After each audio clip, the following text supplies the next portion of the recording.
And I don't know if we've talked about this in this series or not, but you might be wondering, well, how do I know, if I'm not looking at my horse, or even if I am looking, how do I know when it's time to release the pressure? And all I can say, guys, is that it's a feel. And it takes a little while to figure it out, but I can tell you what it feels like to me. It feels to me like butter.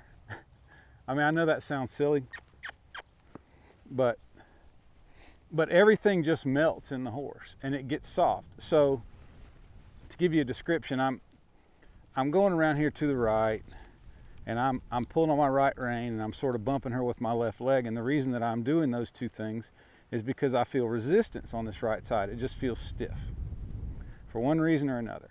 I suspect the reason that she feels stiff is because I'm pulling and I'm walking, expecting her to walk at the same time. And that is, so we talked about this in the Colt starting portion of this program, but it's one thing to get your horse to reach for you like this. It's very easy. Just about anybody can do that. And it's even easy to get your horse soft vertically at a standstill. You've seen like yesterday, like right there. I mean, that's easy to do. The hard thing to do is to get your horse soft and supple while they're moving their feet. So all the exercises that I'm going to be showing you are all bent around that. But as I go around,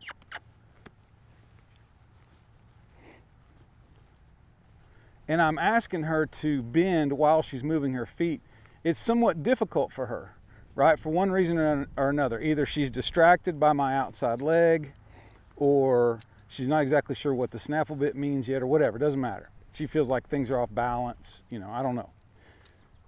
But when I feel her, when I'm bumping, and by the way, it's right there.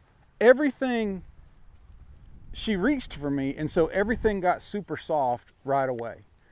And that's what I'm looking for, right? And when I get that, then everything comes off right there. Oh, that was nice, okay? And she continues to move her feet while she's reaching for me. So let's go around to the left a little bit. This is what a foundation is. I don't care, or I should say it doesn't matter. I don't care is not the proper word, but it doesn't matter what kind of saddle horse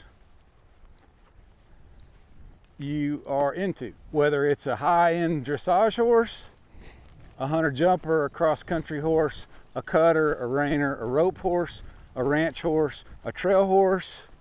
It doesn't matter. Endurance riding, if you're going to be sitting on the back of that horse, there's only one definition of foundation that's truly accurate. Now, I hear a lot of words being thrown around and stuff, but let's get down to brass tacks, okay? A foundation on a saddle horse is that horse understands exactly what their role is in the relationship. And what is their role? Well, plain and simply, their role is to carry the rider. In other words, their role is to stay underneath the rider, right? They shouldn't be trying to leave to the left or to the right. They shouldn't be trying to leave going forward or backwards. They shouldn't be trying to eject the rider by bucking or rearing.